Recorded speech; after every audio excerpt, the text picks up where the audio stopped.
In this video, I'm going to show you two of the largest UK insurers, whether I'm going to buy them and whether you should buy them in the future. Disclaimer, I'm not a financial advisor. If you seek financial advice, please see a licensed professional. Currently, I do own both of these stocks I'm about to mention, Legal & General, LGEN, and AVIVA. AV.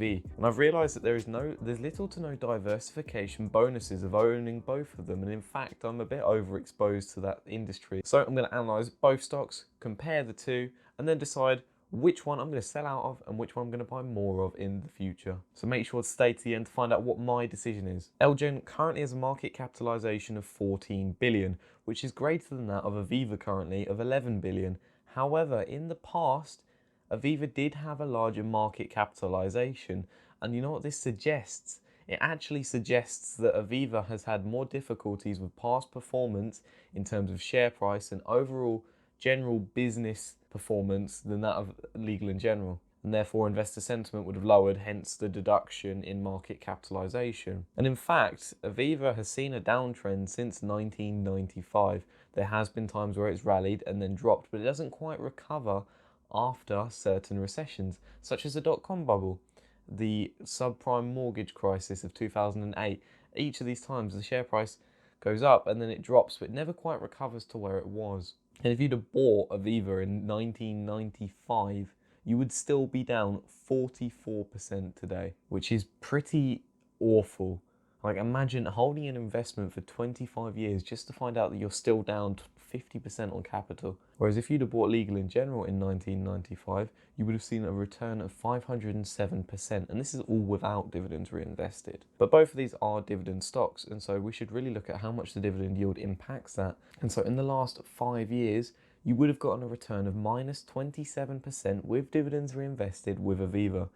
However, on the contrary, in the last 5 years, if you'd invested in Legal & General, you would have seen a return of 27% with dividends reinvested. So clearly there's a large difference between the two stocks. I'm going to find out why that is and what the differences are. And if you've enjoyed the video so far, please consider subscribing for monthly stock picks from the Ftse markets and weekly portfolio updates which document my journey as a UK investor. Thank you. Let's look at valuing both of these companies, and firstly, a great way to get a basic understanding of the value is a price to earnings ratio. Currently, Legal & General has a price to earnings ratio of 7.8 times, which is less than that of its industry of 11.5 times. However, AVIVA has a price to earnings ratio of 4.6 times, which is almost half of that of Legal & General, suggesting that AVIVA is a lot more undervalued than that of Legal & General, but it's also reflected in investor sentiment. Whilst yes, it is undervalued, it might also mean that investors believe that this company won't perform as well as Legal & General, and that's why they're not really paying a premium for it. When looking at price to book ratios, you do the share price divided by that of its book assets. And it is another way to see at a glance if the company is overvalued based on what it owns. And in fact, you can see that Legal & General has a price to book ratio of 1.5 times, which is higher than that of its industry and its market of 1.1 times, suggesting that the company is quite overvalued. Whereas AVIVA, on the other hand, has a price to book ratio of 0.6 times, which suggests it's very undervalued on the stock market compared to how it works as a business. So in terms of valuation, I think it's fair to assume that AVIVA is a much more undervalued stock and company, and therefore you'd actually be getting a better deal when purchasing this stock. However, we also need to look at the past performance, which I have mentioned, and I think whilst past performance isn't an indicator of future performance, it is still poor compared to that of Legal & General. So I think Legal & General definitely earn a point for past performance and winning on that point. And also, I think AVIVA earn a point for being better value. Return on equity allows you to see how each company can generate profit from their money invested. And whilst both companies have outperformed that of its industry and its market, Legal & General still beats AVIVA by 19% to 14.3%.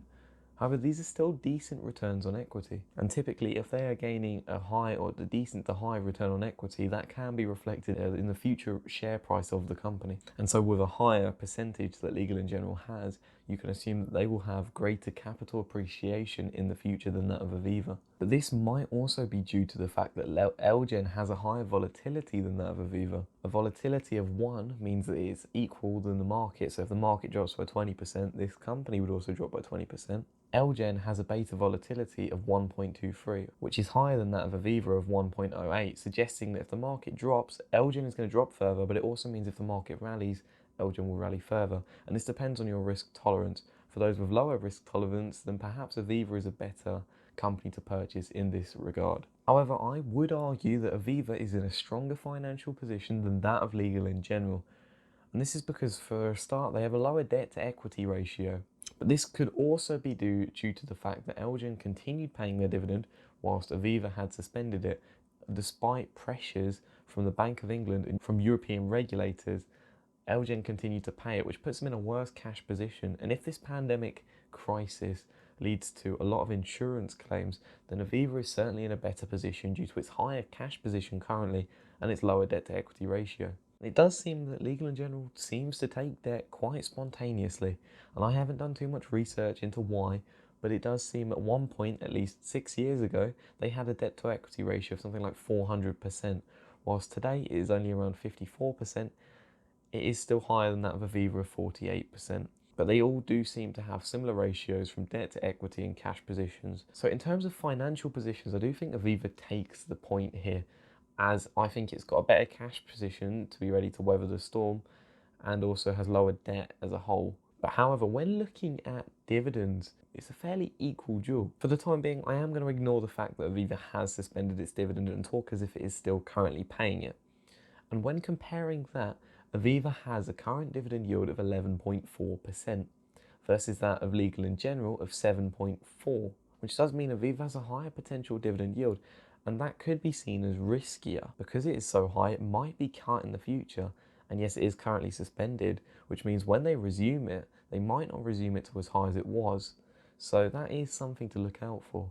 But it is also worth noting that AVIVA did have a lower payout ratio of 51% versus that of Legal & General, which is 58%. Whilst this is a great position for both companies, as it allows them to reinvest about half of their profits into the company and pay out half of their profits to shareholders, AVIVA is certainly in a stronger position.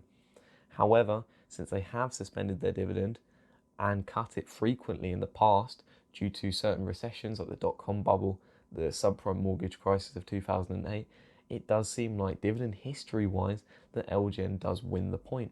And this is because Legal & General has seen steady, consistent growth over the last 20 years and only cut their dividend once, whereas AVIVA has cut their dividend multiple times, including 2012, in which they'd actually cut their dividend to enhance the speed of their recovery plan and play more aggressive towards it.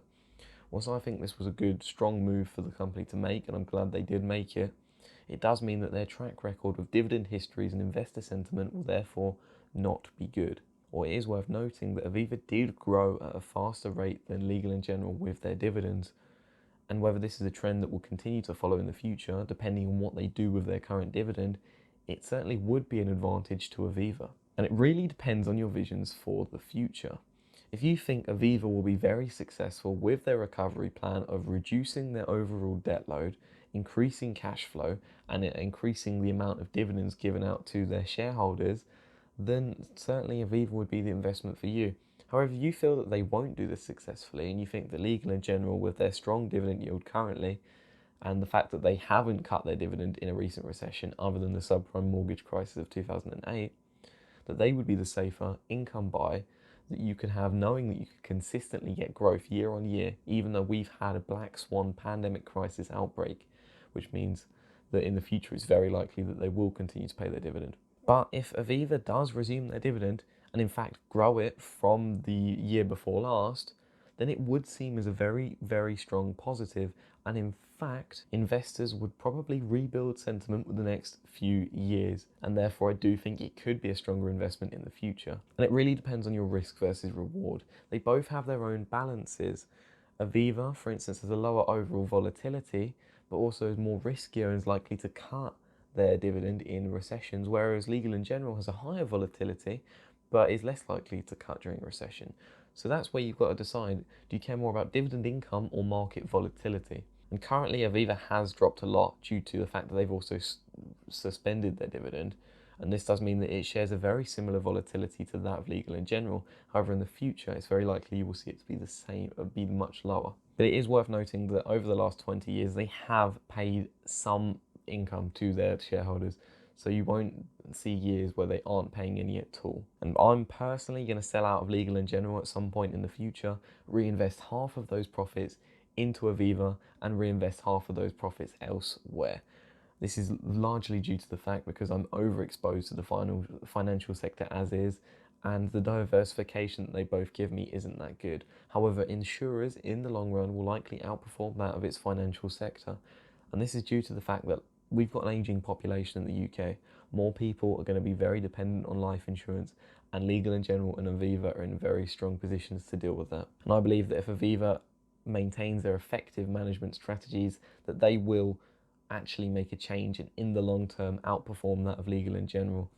If they don't, however, I'm going to be probably looking at a loss and consistently for the next 25 years.